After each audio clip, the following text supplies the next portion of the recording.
Hello விவஸ், நான் Jose.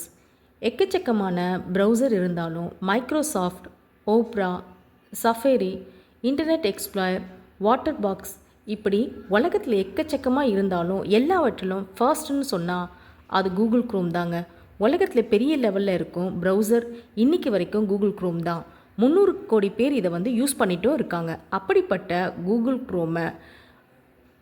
Chrome நிறுவனத்திடமிருந்தே ஒருத்தர் விலை பேசியிருப்பது டெக்னாலஜி உலகையே செம்ம ஷாக் ஆகி வச்சுருக்குங்க.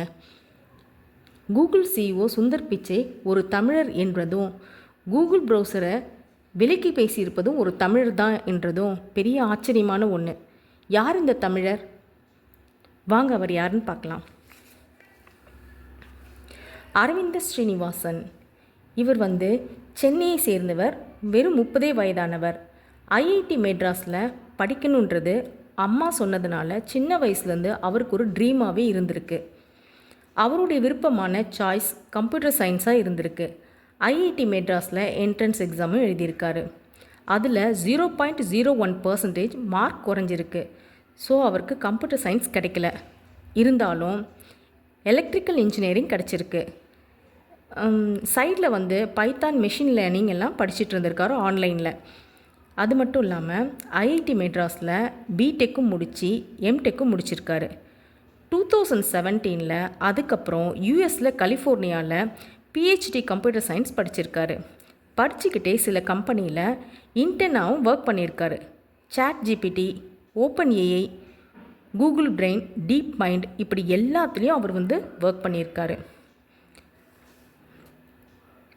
5 இயர்ஸில் எல்லா கம்பெனியிலருந்தும் அவரை ஜாயின் பண்ண சொல்லி கூப்பிட்ருக்காங்க. கூகுள், ChatGPT இப்படி இந்த கம்பெனிஸ்லாம் அவருக்கு லேக்ஸ் கணக்கில் சேல்ரி கொடுக்குறதோட அரவிந்த் ஸ்ரீனிவாசன் ஆஃபரும் பண்ணியிருக்காங்க. ஆனால் அவர் இது எதுவுமே ஒத்துக்கல. அவங்க வீட்லேயும் சொல்லியிருக்காங்க, நல்ல இதுனா ஜாயின் பண்ணியிருப்பா அப்படின்னு சொல்லியிருக்காங்க. அவர் எல்லாத்துக்கும் நோ சொல்லிட்டாரு.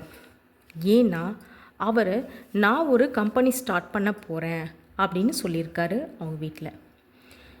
சொன்ன மாதிரியே 2022 தன்னோட 3 ஃப்ரெண்ட்ஸான ஜானி ஹோ, ஆண்டி கான்வென்ஸ்கி, டெனிஸ் அப்படின்னு 3 பேரோடு சேர்ந்து ஒரு கம்பெனியும் ஓப்பன் பண்ணியிருக்காரு.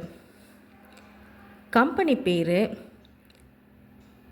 பெர்ப்ளெக்சிட்டி. இந்த நேமை ப்ரொனவுன்ஸ் பண்ண கூட கஷ்டமாக இருக்குது, ஏன் இந்த நேமை செலக்ட் பண்ணிங்கன்னு நிறைய பேர் அவர்கிட்ட கேட்டிருக்காங்க. அதுக்கு அவர் சொல்லியிருக்காரு, 2 இயர்ஸ்க்கு $10,000 $120 கொடுத்தா போதும்னு சொல்லியிருக்காங்க. ஸோ அதனால் இந்த நேமும் செலக்ட் பண்ணியிருக்காராம். இவரோட ஐடியாஸ்லாம் ரொம்ப நல்லா இருந்ததுனால அதுக்காகவே இவரோட கம்பெனியில் இன்வெஸ்ட் பண்ண நிறைய பேர் முன் வந்திருக்காங்க. அதில் முக்கியமாக அமேசான் ஓனர் ஜெஃப் பெசோஸ். அவர் கிட்டத்தட்ட 830 கோடி ரூபாய் வரைக்கும் இன்வெஸ்ட் பண்ணியிருக்காரு. 3 இயர்ஸ்க்குள்ளே கூகுளுக்கு போட்டியாகவும் இந்த கம்பெனி வந்துடுது. கிட்டத்தட்ட $18 பில்லியன் சம்பாரிச்சிருக்காங்க. ஆப்பிள், மெட்டான்ற பெரிய கம்பெனிஸ்லாம் அரவிந்த் ஸ்ரீனிவாசன் கிட்ட இந்த கம்பெனியை விலைக்கு வாங்க ட்ரை பண்ணியிருக்காங்க. ஆனால் இவர் எதுக்குமே நோ சொல்லியிருக்காரு. அப்படி இருக்கும்போது தான் அந்த டைமில் கூகுள், மைக்ரோசாஃப்ட் முன்னணி நிறுவனங்களில் இந்தியர்களை முக்கிய பொறுப்பில் உட்கார வைக்கக்கூடாதுன்னு ட்ரம்ப் கிட்டத்தட்ட ஆர்டரே போட்டிருக்காருங்க.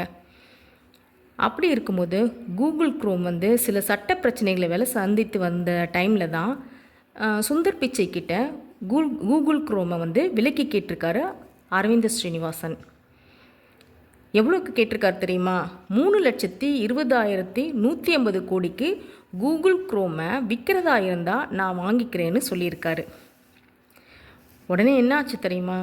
அரவிந்த் ஸ்ரீனிவாசன் அவர்களை உலகமே வியந்து பார்க்குறது மட்டும் இல்லாமல் கூகுளில் போய் சர்ச் பண்ணியிருக்காங்க, யார் இந்த அரவிந்த் ஸ்ரீனிவாசன், அவரோட மதர் டங் இந்த மாதிரி அவரை பற்றின டீட்டெயில்ஸ் எல்லாமே சர்ச் பண்ணியிருக்காங்க கூகுளில்.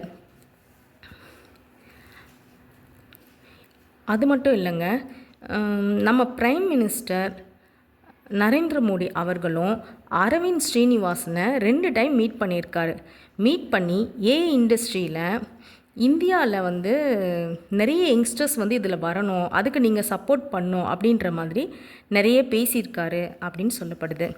அது மட்டும் இல்லை, ஏஆர் ரஹ்மான் இசையில் வந்து பல்வேறு முயற்சிகளை புதுமைகளை செஞ்சிட்ருக்கவர். இசையை வந்து செயற்கை நுண்ணறிவு ஏஐ பயன்படுத்தி சீக்கிரமாக வந்து கூடிய சீக்கிரத்தில் ஒரு ப்ராஜெக்டை வந்து லான்ச் பண்ண இருக்கிறாரு. அதுக்காக அரவிந்த் ஸ்ரீனிவாசனை மீட் பண்ணி சில ஐடியாஸ்லாம் கேட்டிருக்காரு அப்படின்னு சொல்லப்படுது. இது மட்டும் இல்லாமல் கமல்ஹாசன் அவர்களும் சினிமாவில் வந்து ஏஐ தொழில்நுட்பத்தை பயன்படுத்தி எப்படிலாம் செயல்பட வைக்கலாம் அப்படின்னு சொல்லி யூஎஸ் போய் ஒரு கோர்ஸே முடிச்சுட்டு வந்திருக்காராம். அதை பற்றி அரவிந்த் ஸ்ரீனிவாஸ் கிட்ட டீட்டெயில்ஸ்லாம் அவரும் பேசியிருக்காரு அப்படின்னு சொல்கிறாங்க.